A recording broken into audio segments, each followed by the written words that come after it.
ऑफिसमधलं प्रेम भाग 5. आरव, ईशा, रोहन आणि आरवचे वडील धुक्यातून हेलिपॅडकडे धावत होते. स्क्रीनवर लोकेशनचा टायमर वेगाने कमी होत होता.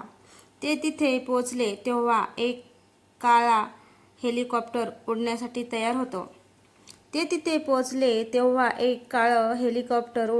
तयार होतं. त्याच्या बाजूला विक्रम देवराज उभा होता. ईशा त्याला पाहताच थरथरली. हा माणूस माझ्या बाबांच्या आयुष्याचा विनाश करणारा आहे, ती कुजबुजली. विक्रमने शांतपणे टाळ्या वाजवल्या आणि म्हणाला, शेवटी विजयची मुलगी माझ्यापर्यंत पोहोचली.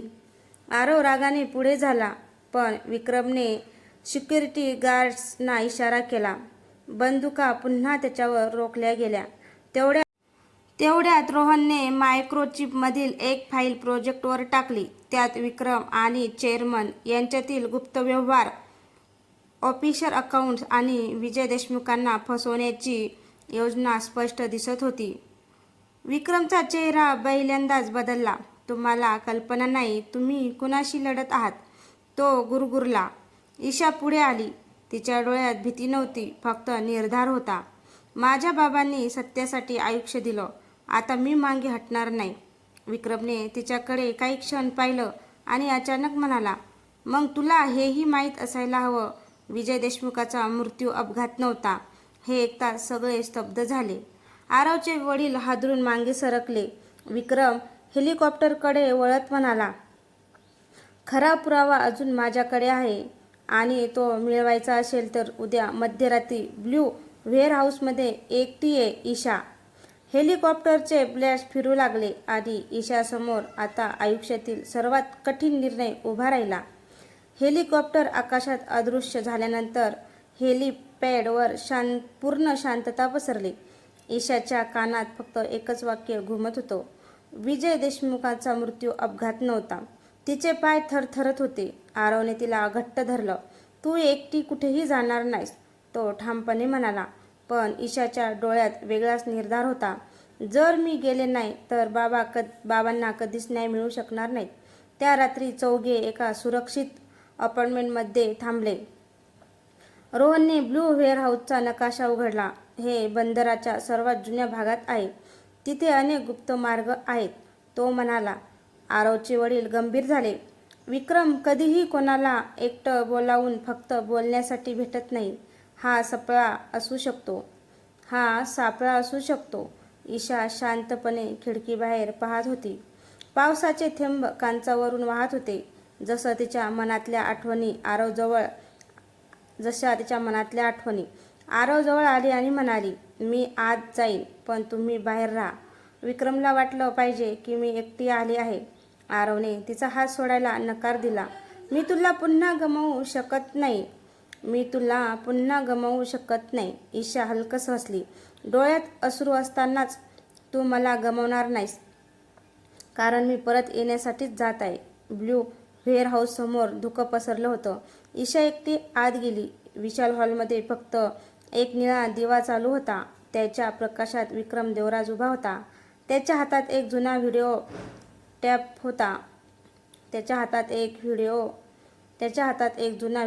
टेप होता. तो हळू आवाजात म्हणाला, या टेपमध्ये तुझ्या बाबांच्या शेवटच्या रात्रीचं सत्य आहे.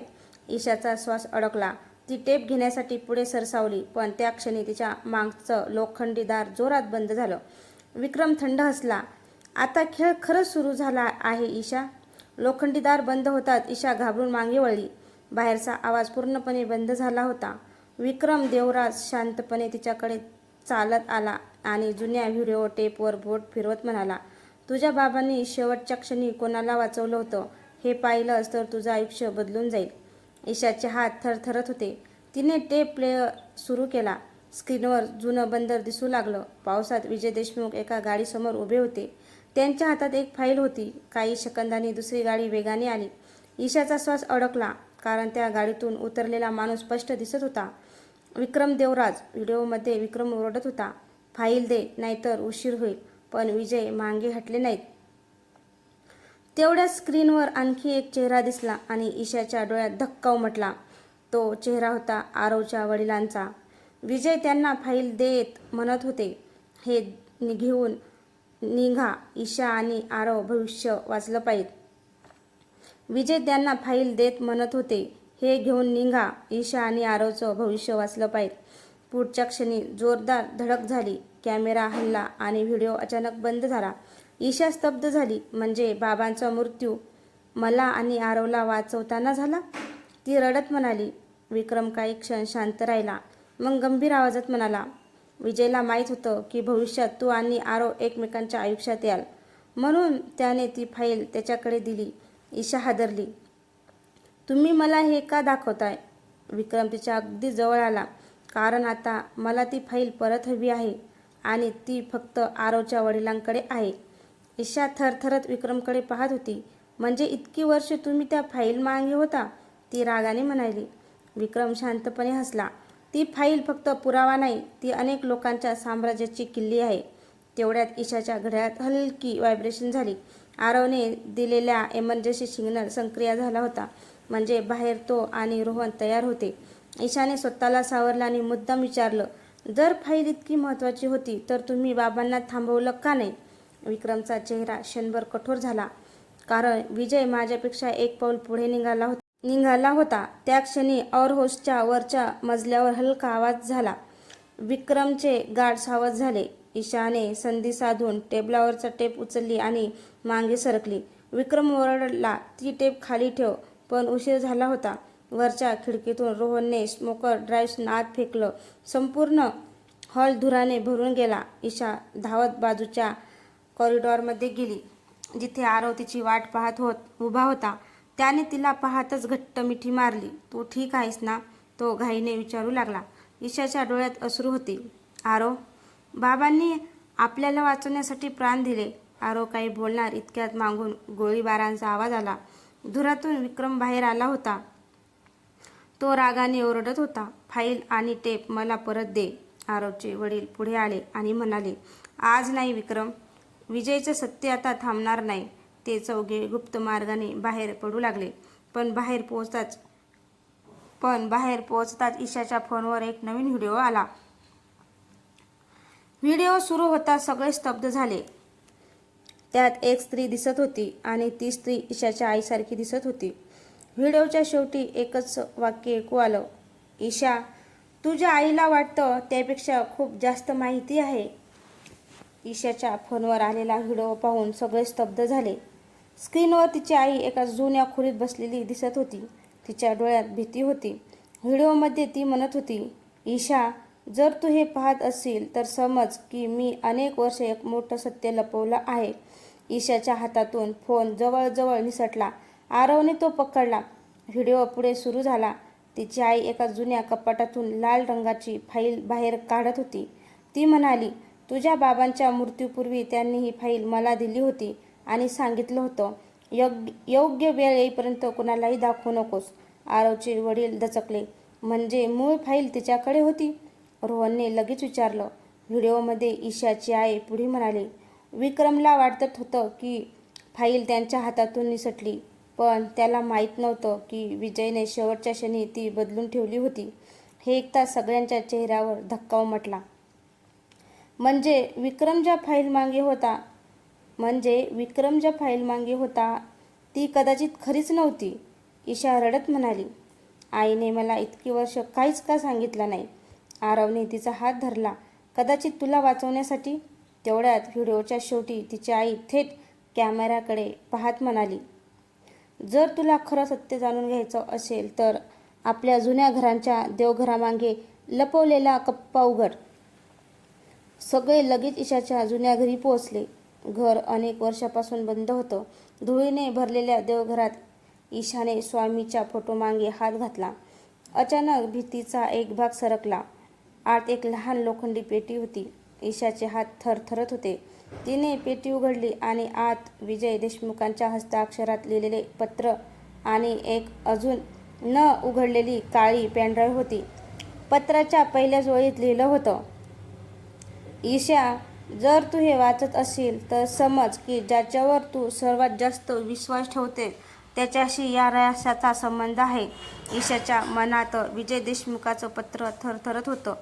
ज्याच्यावर तू सर्वात जास्त विश्वास ठेवते. ही ओळ तिच्या मनात घुमत होती. तिने पुढचं पत्र उघडलं. त्यात लिहिलं होतं, हे वाचण्यासाठी काळी पॅनड्राईव्ह लॅपटॉपला जोड. रोहनने ताबडतोब लॅपटॉप सुरू केला. पॅनड्राईव्ह जोडताच एक व्हिडिओ उघडला. स्क्रीनवर विजय देशमुख दिसत होते.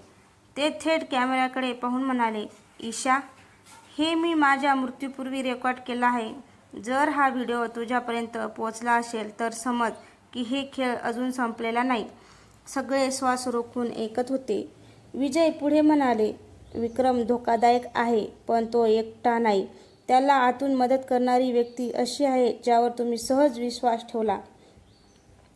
ईशाच्या डोळ्यात भीती दाटली. व्हिडिओमध्ये विजयने एक फोटो दाखवला. फोटो पाहताच रोहनचा चेहरा फिकट पडला. त्या फोटोत विक्रमसोबत उभा असलेला माणूस दुसरा कोणी नसून रोहनचा स्वतःचा काका होता, संजय कपूर. रोहन थरथरत मागे सरकला. नाही, हे शक्य नाही. तो कुजबुजला. त्याला आठवलं की लीगल ऑब्जेक्शन दाखल करताना आम्ही डॉक्युमेंट्स त्यांच्या काकांनीच तयार केले होते. त्याच्या काकांनीच तयार केले होते. आरवने गंभीर नजरेने त्याच्याकडे पाहिलं. म्हणजे विक्रमपर्यंतचा रस्ता तुझ्या कुटुंबातून जातो. रोहनच्या डोळ्यात अश्रू आले. मला खरंच काही माहिती नव्हतं, पण आता मला समजते की माझा वापर केला गेला.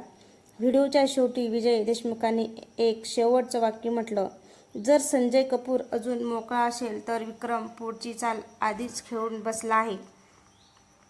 तेवढ्यात घराबाहेर जोरात ब्रेक लागल्याचा आवाज आला. सगळे खिडकीकडे धावले. बाहेर काळ्या गाड्या थांबल्या होत्या. त्यातून सूट घातलेले लोक उतरले आणि घराला चारही बाजूंनी घेरू लागले. ईशाचा श्वास अडकला. दारावर जोरात ठोका पडला आणि बाहेरून एक ओळखीचा आवाज आला, ईशा, दार उघड. मी संजय कपूर बोलतोय आणि माझ्याकडे तुझ्या बाबांच्या शेवटच्या 24 तासाचं संपूर्ण सत्य आहे. दाराबाहेर संजय कपूरचा आवाज घुमताच घरात तणाव पसरला. रोहनचा चेहरा पूर्ण पांढरा पडला. तो इथे कसा आला? तो घाबरून म्हणाला. आरवने ईशाला मागे घेतलं आणि सावधपणे दाराजवळ गेला. बाहेर काळ्या गाड्या, सिक्युरिटी गार्ड आणि मधोमध उभा असलेला संजय कपूर दिसत होता. त्याच्या हातात एक जुनी फाईल आणि छोटा व्हिडिओ कॅमेरा होता.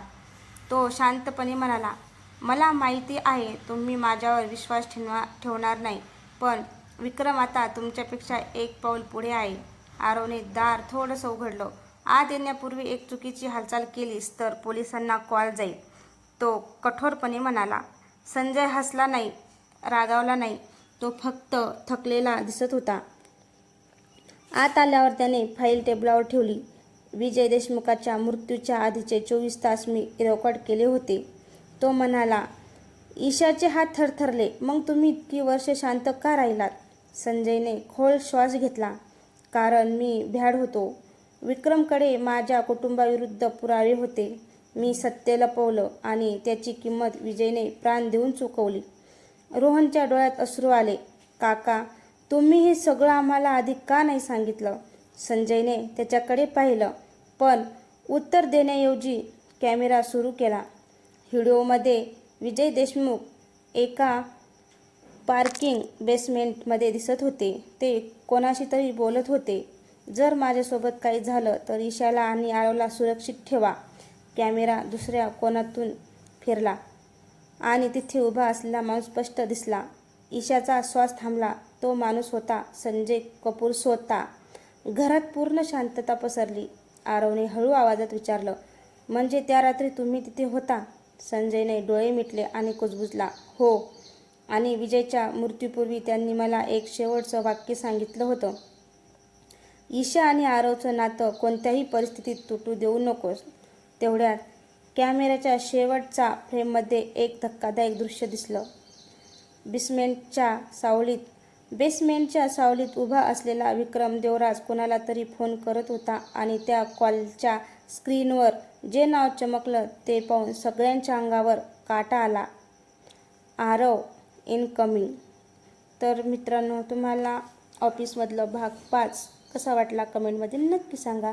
आणि कथा आवडल्यास कथेला लाईक, कमेंट, शेअर करायला विसरू नका. आणि आपल्या चॅनलवर कोणी नवीन असेल तर चॅनलला सबस्क्राईब करा. धन्यवाद.